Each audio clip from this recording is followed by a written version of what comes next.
Hey everyone, welcome to Let's where you learn English through Story L.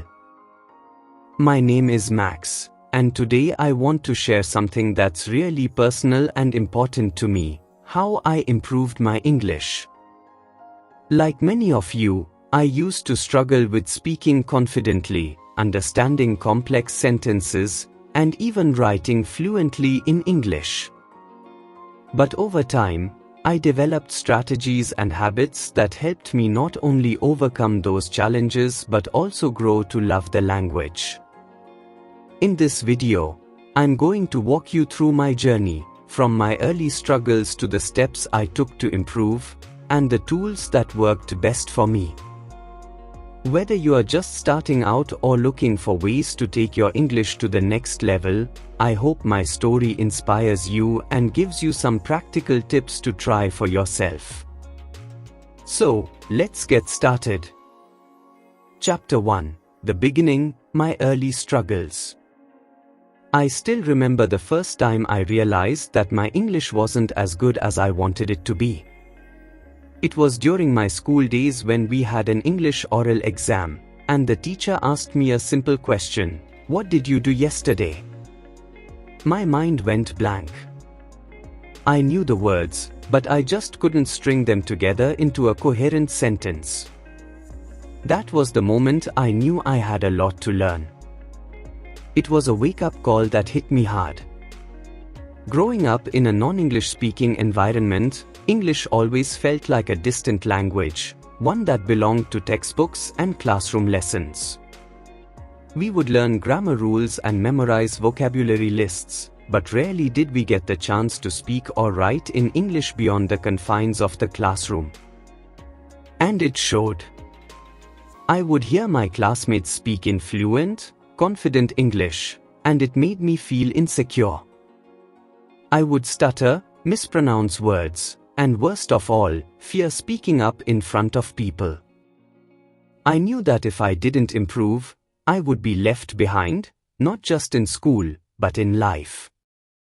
Chapter 2: The Decision to Change. I was about 15 years old when I made a firm decision to change my relationship with English. I didn't want it to be just a subject anymore.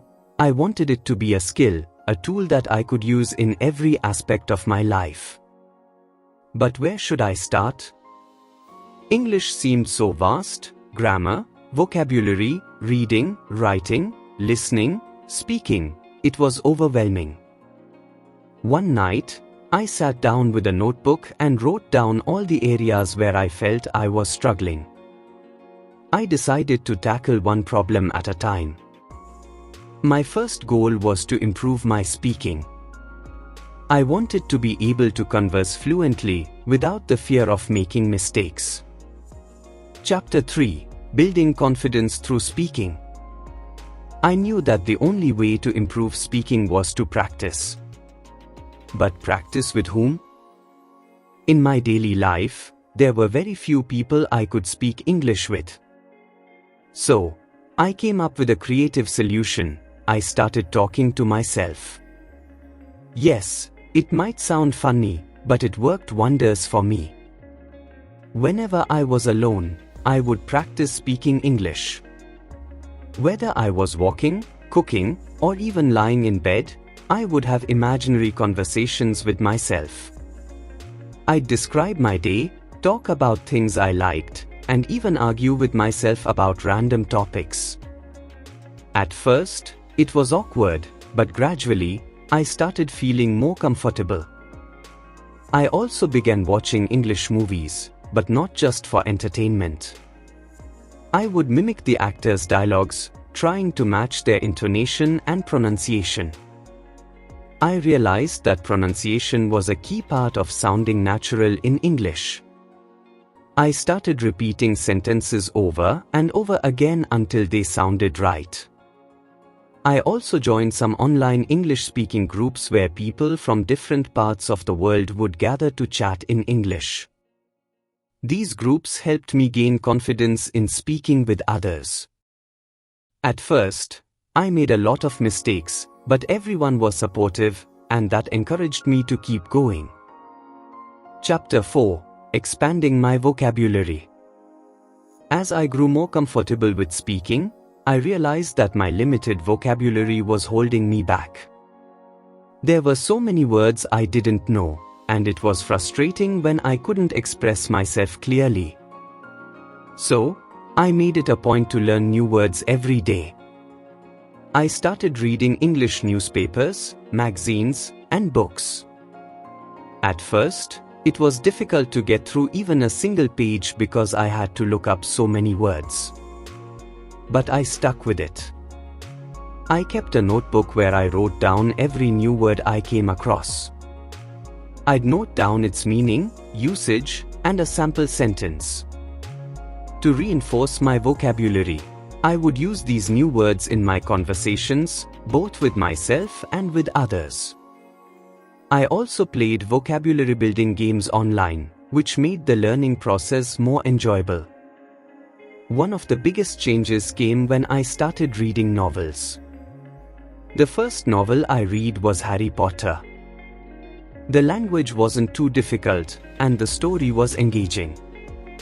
Reading novels allowed me to see how words were used in different contexts, and I picked up idioms and phrases that I wouldn't have learned from textbooks. Chapter 5: Mastering Grammar. Grammar had always been my Achilles heel. No matter how many rules I learned, I kept making mistakes. But I realized that I needed to shift my approach. Instead of memorizing grammar rules, I began to understand them through usage.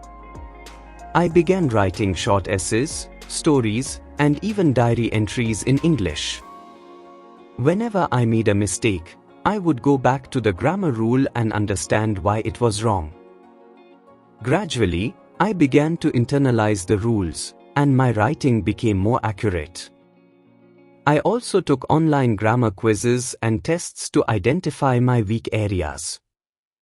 Whether it was subject-verb agreement, tenses, or prepositions, I practiced until I got them right. Learning grammar in context, rather than as isolated rules, was a game-changer for me. Chapter 6: Improving Listening Skills. Speaking and writing were coming along well, but I struggled with listening. Native English speakers often spoke too fast, and I couldn't keep up. To improve, I started listening to English podcasts and audiobooks. At first, I'd listen to them at a slower speed, but as I got better, I increased the speed. I would also watch English news channels like BBC and CNN, which helped me get used to different accents. Over time, my listening skills improved, and I could understand conversations without needing subtitles. Chapter 7: Writing and Expressing Myself. Writing had always been an area I wanted to excel in. I started a blog where I wrote about my interests, which gave me an opportunity to practice writing regularly. With each post, I focused on making my writing clearer and more concise. One of the best pieces of advice I received was to write as you speak. This helped me to break free from the rigid, formal style of writing I had learned in school. Writing became more enjoyable, and I started receiving positive feedback from readers, which motivated me to keep going. Chapter 8: The Turning Point. The real turning point came when I decided to start my own YouTube channel, English Motive. I realized that teaching others was one of the best ways to solidify my own knowledge. At first, I was nervous about being in front of the camera and speaking in English. But I remembered how far I had come, and that gave me the confidence to move forward. Through my channel, I not only improved my speaking skills but also connected with a community of learners. I shared tips, lessons, and stories about my journey of learning English. The positive feedback from my audience made me realize that I wasn't just learning English for myself anymore, I was helping others along the way too. Chapter 9: Consistency is Key. One of the biggest lessons I learned from this journey is that consistency is the key to improvement.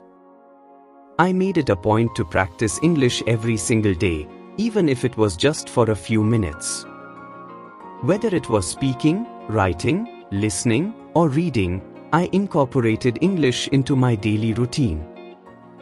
I also embraced mistakes as part of the learning process. In the past, I used to get frustrated whenever I made a mistake, but now I see them as opportunities to improve. Chapter 10: Where I am now. Today, I can confidently say that I've come a long way from the days when I struggled to form simple sentences in English. While I still have areas to improve, I am proud of the progress I've made. Learning English has opened up so many doors for me, both personally and professionally. I continue to run my YouTube channel, answer questions on Quora, and write blog posts. Every day, I learn something new, and that's what keeps me motivated. I've learned that mastering a language is not about reaching a destination, it's about enjoying the journey. Conclusion. Looking back, my journey to improving my English has taught me one important lesson: consistency and perseverance are key.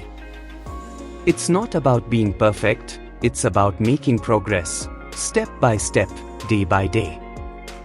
No matter where you are on your journey, remember that every mistake is a learning opportunity, and every small effort brings you closer to your goal. If I could do it, so can you. The most important thing is to stay committed, keep practicing, and don't be afraid to step out of your comfort zone. Whether it's speaking to yourself, reading books, or watching videos in English, every little action counts. So, keep going, and don't give up. You've got this. If you found my story helpful or relatable, make sure to like, comment, and subscribe for more tips and stories on learning English. Thank you for watching, and I'll see you in the next video.